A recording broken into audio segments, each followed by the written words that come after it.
बिस्मिल्लाहिर्रहमानिर्रहीम। Hello student, welcome to our class. हम SY BCom का सेमेस्टर 3 कर रहे हैं, अकाउंट का पीसमेल डिस्ट्रीब्यूशन ऑफ कैश। आज जो हम कर रहे हैं वो है हमारा सम नंबर 2। इसके पहले ऑलरेडी हमने सम नंबर 1 और इसका इंट्रोडक्शन पार्ट जिसमें आपको पूरा डिटेल बताया गया था। यहाँ बच्चों देखो आई बटन आएगा, वहां से आप चेक कर सकते हैं और नीचे डिस्क्रिप्शन में भी लिंक दिया हुआ है प्रीवियस वीडियो के, तो आप वहां से भी चेक कर सकते हैं।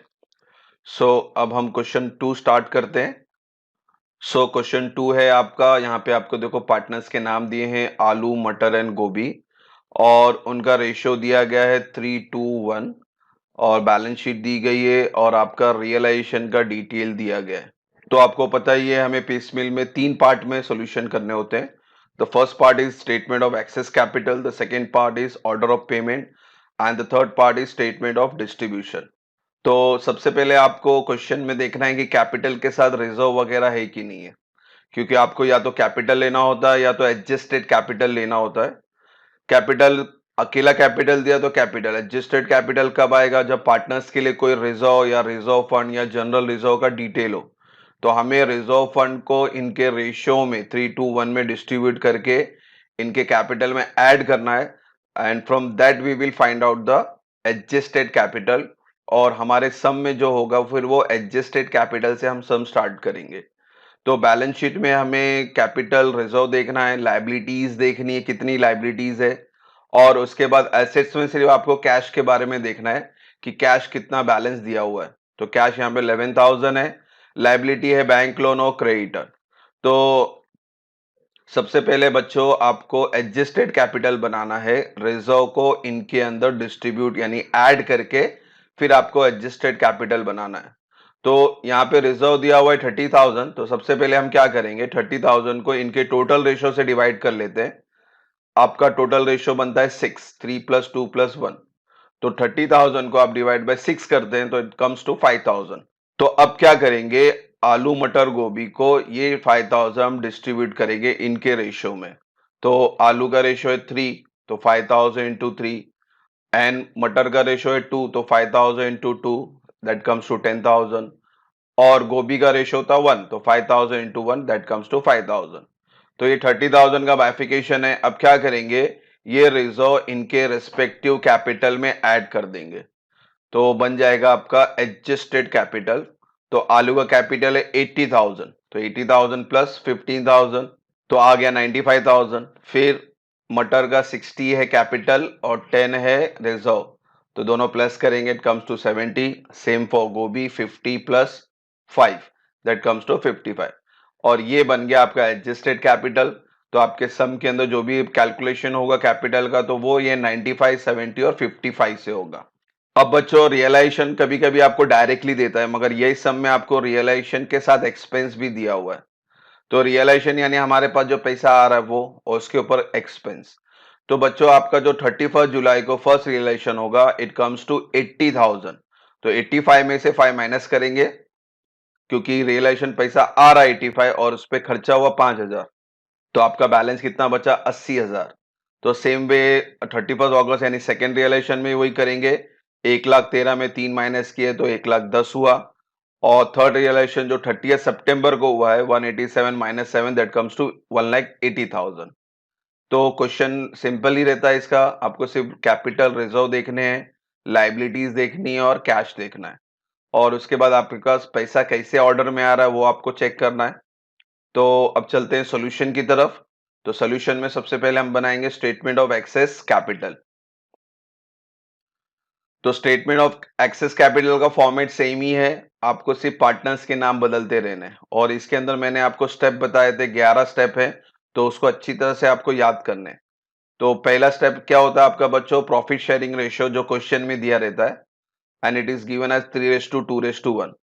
And second thing we have to take the capital. तो यहाँ पे कैपिटल नहीं लेंगे हम लोग, एडजस्टेड कैपिटल लेंगे, क्योंकि रिजर्व दिया हुआ था। तो हमने एडजस्टेड कैपिटल तो ढूंढना है बच्चों, तो वो फिगर हम यहाँ लिख लेते हैं, 95, 70 और 55। अब ये दो के बेस पे आपको पूरा एक्सेस कैपिटल कंप्लीट करना है। तो स्टेप नंबर 3 क्या होता है बच्चों आपका? Unit capital. कैसे आता है वो? 2 डिवाइड बाय 1 लिखा है, इसका मतलब capital divide by ratio. 95,000 divide by 3 it comes to 31,667। 70,000 divide by 2 it comes to 35,000 और 55 डिवाइड बाय 1 तो 55 ही रहा। यूनिट कैपिटल आने के बाद आपका नेक्स्ट स्टेप होता है बेस कैपिटल, यानी लोवेस्ट ऑफ यूनिट कैपिटल। तो आपको आलू मटर गोभी में ये जो यूनिट कैपिटल आया है, इसमें सबसे छोटा अमाउंट किसका नजर आ रहा है? वो है आलू का। It is 31,667। तो ये फिगर फिर से लिख लेते हैं। फिर इसके बाद स्टेप नंबर 5 है हमारा proportional capital. Base capital multiply by PSR, यानी fourth column multiply by first column. तो 31,667 को इंटू 3 करेंगे फॉर आलू, तो ये आ गया 95,000। वापिस से यही 31,667 को मल्टीप्लाई बाय 2 करेंगे, तो इट कम्स टू 63,334। और वापिस से 31,667 को मल्टीप्लाई बाय 1 करेंगे, तो इट कम्स टू 31,667। तो ये आपका प्रोपोर्शनल कैपिटल आया। इसके बाद है हमारा एक्सेस कैपिटल 2 माइनस 5। 2 यानी कैपिटल, ये जो 95 है इसको प्रोपोर्शनल कैपिटल से माइनस करेंगे, तो 95 माइनस 95 ये तो 0 हो गया। फिर मटर के लिए 70 माइनस 63, तो इट कम्स टू 6,666। फिर गोभी के लिए 55 माइनस 31,667, इट कम्स टू 23,333। तो ये आपका हाफ हिस्सा हुआ। अब सेकेंड हाफ हिस्सा भी आपको क्या करना है? पहले वाले चीज को रिपीट करनी है। कैपिटल ये एक्सेस कैपिटल से शुरू होगा। हाँ, रेशियो आपको फिर से लिखना पड़ेगा, बिकॉज यहाँ पे अब आलू क्या हो गया? नील हो गया, तो आलू अभी इसमें से निकल गया है। तो आपका रेशियो क्या बचता है मटर और गोभी का? यानी 2:1।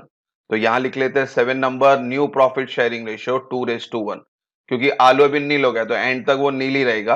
अब आपको मटर और गोभी में किसी एक को नील करना है, तो वो कैलकुलेशन करके करेंगे।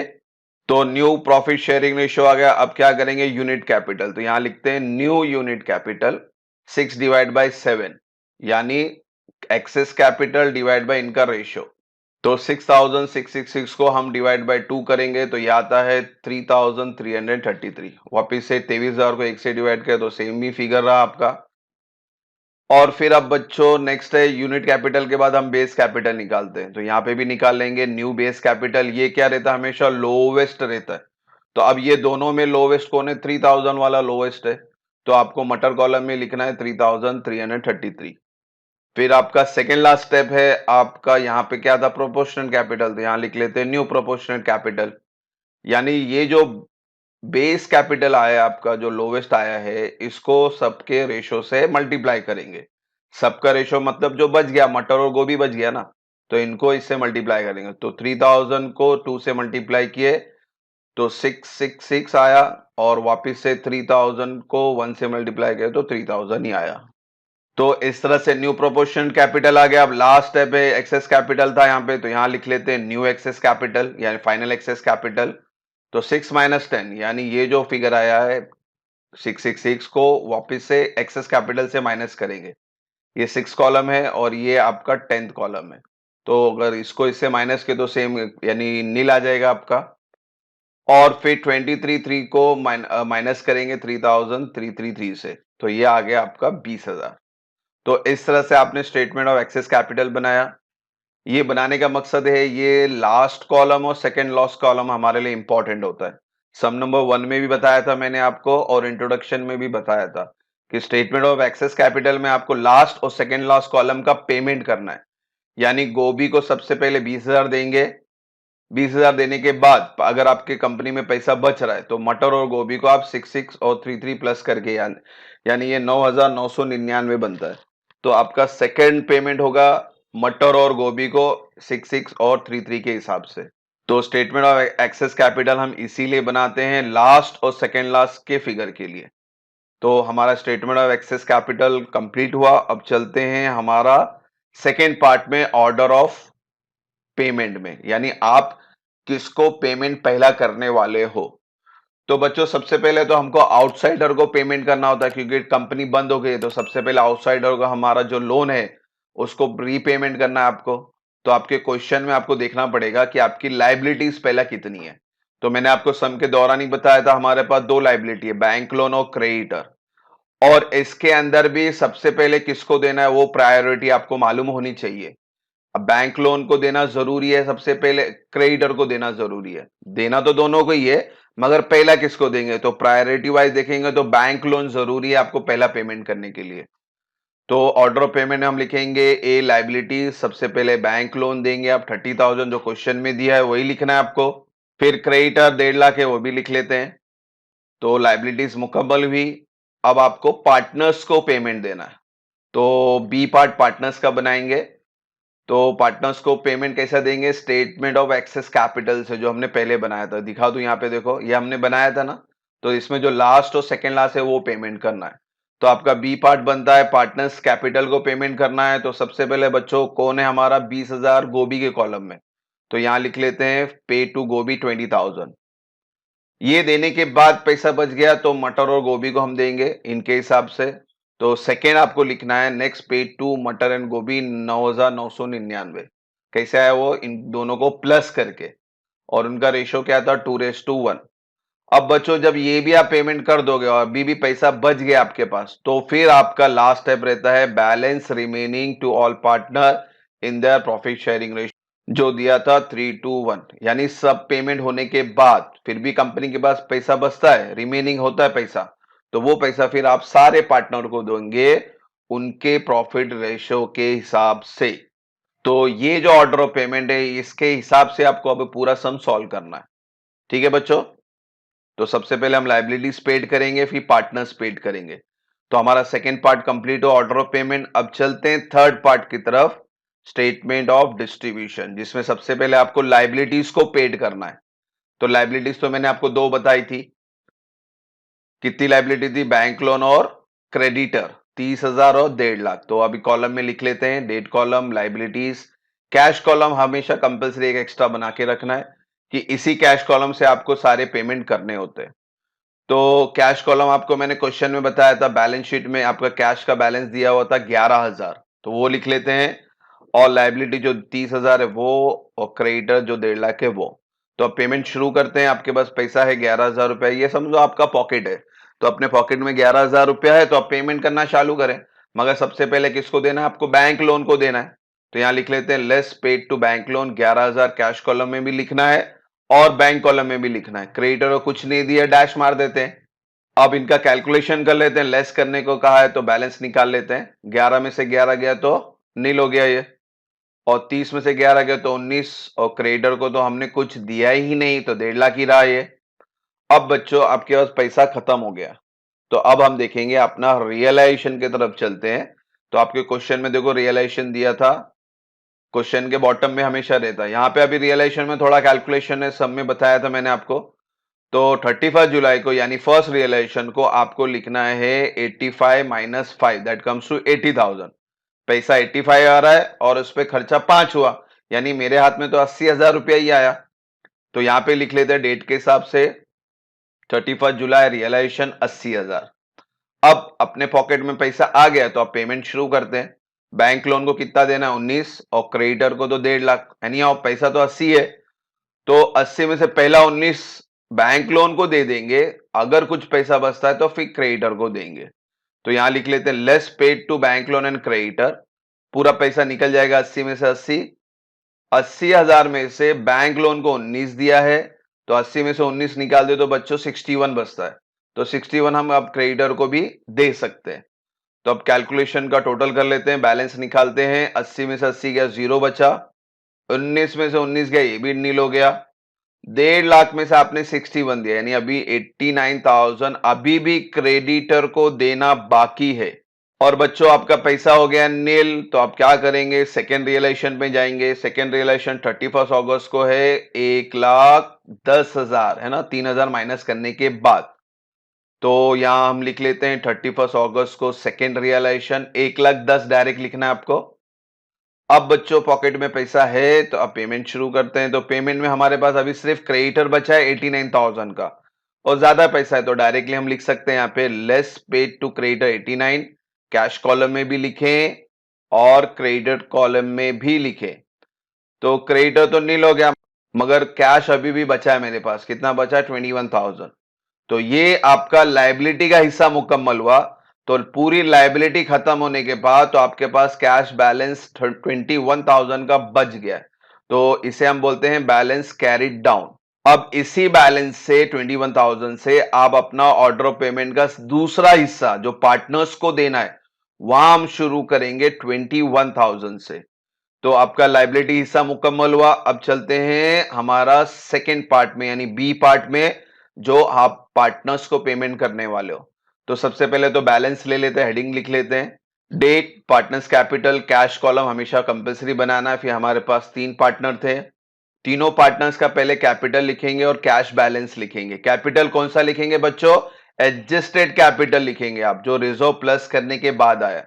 तो यहां लिख लेते हैं 95,000 आलू का आया था रिजर्व प्लस करने के बाद, और 70 मटर और 55 गोभी। और कैश आपका ए पार्ट में कितना बचा था? 21,000। तो वो लिख लेंगे आप, 21,000 कैश बैलेंस। अब आप अपना पेमेंट शुरू करेंगे। पेमेंट पहले, सबसे पहले पार्टनर्स को देना है। किसको देना है? गोभी को देना है। क्यों गोभी को देना है? हमने क्या बनाया था फर्स्ट पार्ट में? Statement of excess capital. देखो यहां बता दूं आपको, तो आपको सबसे पहले क्या पेड करना है? गोभी को 20,000। तो यही ऑर्डर में आप दे सकते हैं, अपने मन से किसी को पेमेंट नहीं कर सकते। तो सबसे पहले गोभी को देंगे 20। अभी कैश तो 21 है, यानी 20,000 से ज्यादा ही है, तो पूरा गोभी को हम पेमेंट कर सकते हैं। तो यहां लिख लेते हैं लेस पेड टू गोभी 20। कैश कॉलम में भी लिखें और गोभी के कॉलम में लिखें। तो अब पेमेंट हो गया, तो बैलेंस निकाल लेते हैं। कैश कितना बचा बच्चों? 1,000। आलू को कुछ भी नहीं दिया, 95 एज इट इज, मटर का भी एज इट इज, मगर 55 में से 20 गोभी का माइनस करेंगे। तो अब इनका बैलेंस बचता है 35,000। तो अब पैसा अभी भी पड़ा हुआ है। जब तक पैसा आपके पास है आप रियलाइजेशन को हाथ नहीं लगा सकते, क्योंकि हमारा थर्ड रियलाइजेशन अभी भी बाकी है। तो ऐसा नहीं है कि आपके पास 100 रुपया भी पड़ा है तो पहले आप उसको खत्म करेंगे फिर रियलाइजेशन को हाथ लगा सकते हैं। तो 1,000 रुपया पड़ा है, तो अब 1,000 रुपए से आपका सेकेंड पार्ट स्टार्ट करेंगे। नंबर 2 क्या है? नेक्स्ट पेड टू मटर एंड गोभी 999 देना है आपको उनके रेशियो में। बगर हमारे पास पैसा तो 1,000 ही है, तो कोई बात नहीं, आप 1,000 से ही पेमेंट स्टार्ट करें। तो यहां लिख लेते हैं लेस पेड टू मटर एंड गोभी। देना था 999, मगर अपने पास 1,000 ही है तो 1,000 ही दे देंगे। तो इसीलिए बच्चों देखो यहां रेशियो लिखना जरूरी है। तो अब 1,000 कैसा देंगे? इन्हीं के रेशियो में देंगे, 2:1 में। तो मैं 1,000 को 2:1 में बांटा तो 667 और 333 आया। तो अब 1,000 का पेमेंट हो गया है, तो कैश हो गया नील। आलू को तो कुछ दिया नहीं तो 95। अब मटर को हमने कुछ दिया है तो बैलेंस आया 69, और उसी तरह से गोभी को हमने कुछ दिया है तो बैलेंस आया 34। ठीक है, तो आपका अब कैश बैलेंस क्या हो गया? नील। तो अब हम जा सकते हैं हमारे थर्ड रियलाइजेशन में। थर्ड रियलाइजेशन क्या था बच्चों? 30 सितंबर को 1,87,000 माइनस 7, दैट कम्स टू 1,80,000। तो पहला पॉकेट में पैसा ले लेते हैं 1,80,000। डेट दिया है, डेट लिखें, डेट नहीं दिया तो 123 लिखें आप। तो 180 पैसा आ चुका है, तो आप पेमेंट करेंगे। मगर पेमेंट अपने हिसाब से नहीं कर सकते हैं, ये ऑर्डर ऑफ पेमेंट बनाया है उसी हिसाब से करेंगे। तो फर्स्ट पार्ट 20,000 का तो क्लियर हो चुका था, मगर सेकेंड में 999 देना था, उसी में से आपने अभी तक 1,000 ही दिया है, यानी अभी भी 8,999 बाकी है। तो सबसे पहले आप वो पेमेंट क्लियर करेंगे, फिर थर्ड वाले हिस्से में जाएंगे। तो अब आपको देखना है बैलेंस कितना था बच्चों? 8,999। तो वो पेमेंट करना है आपको। तो लेस पेड करते हैं मटर एंड गोभी। देखो यहां कैलकुलेशन लिखा है मैंने, 9,999 से 1,000 दिया तो बैलेंस कितना बचा था? 8,999। तो अब इस 8,999 को उनके 2:1 में बांटेंगे वापिस से। तो इस तरह से आप देखेंगे ये दोनों प्लस के तो 999 हुआ, तो आपका पेमेंट अब क्लियर होता है 999 वाला। तो अब बैलेंस पहले चेक कर लेते हैं। 180 में से 8,999 माइनस किए तो आ गया 1,71,001। आलू को अभी तक कुछ पेमेंट नहीं है तो उसका 95 ही रहा। मटर को 69 में से 5 माइनस किए तो 63,334 बचा, और गोभी का 34 था, उसमें 3 माइनस किए तो 31 बचा। ठीक है, अभी भी कैश पड़ा है आपके पास। आपने ऑर्डर ऑफ पेमेंट में 20 भी क्लियर किया और 9,999 भी क्लियर किया। अब पैसा बचता है, यहां पे देखो पैसा बच गया, तो क्या बोला था, बैलेंस अगर पैसा बचता है तो हम उसे सारे पार्टनर में 3:1 में बांट देंगे। तो मेरे पास इतना पैसा बच गया है 171 का, तो अब उसको हम पेड करूंगा मैं ऑल पार्टनर को। तो यहां लिख लेते हैं less paid to all partner in 3:1। तो 171,001 को मैंने रेशियो में बांट दिया, यहां पे 85, 57 और 28। तो अब लेस बोला तो लेस कर लेते हैं। तो कैश क्या हो गया बच्चों, नील। 95 में से 85 गया तो बैलेंस बचा 9499। 63 में से 57 गया तो बैलेंस बचा 6334।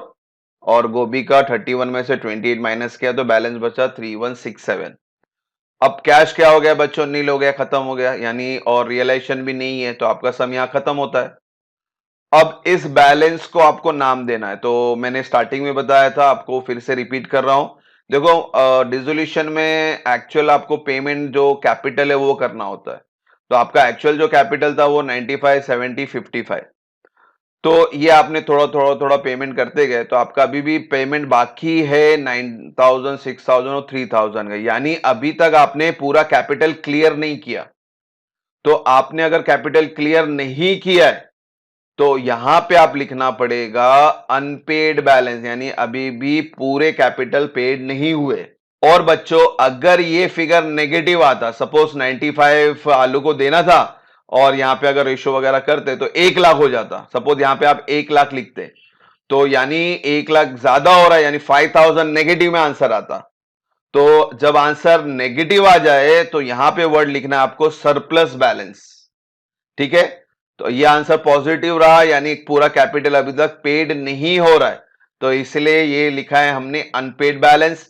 अगर यही आंसर नेगेटिव आता तो आप लिखते सरप्लस बैलेंस। तो यहां पे हमने क्वेश्चन नंबर 2 पूरा मुकम्मल किया, इंट्रोडक्शन क्वेश्चन नंबर 1 पूरा अच्छे से देखें। होप सो यहां तक कोई डाउट ना हो, इंशाल्लाह नेक्स्ट वीडियो जल्दी बनाएंगे। Thank you for watching the video, God bless you.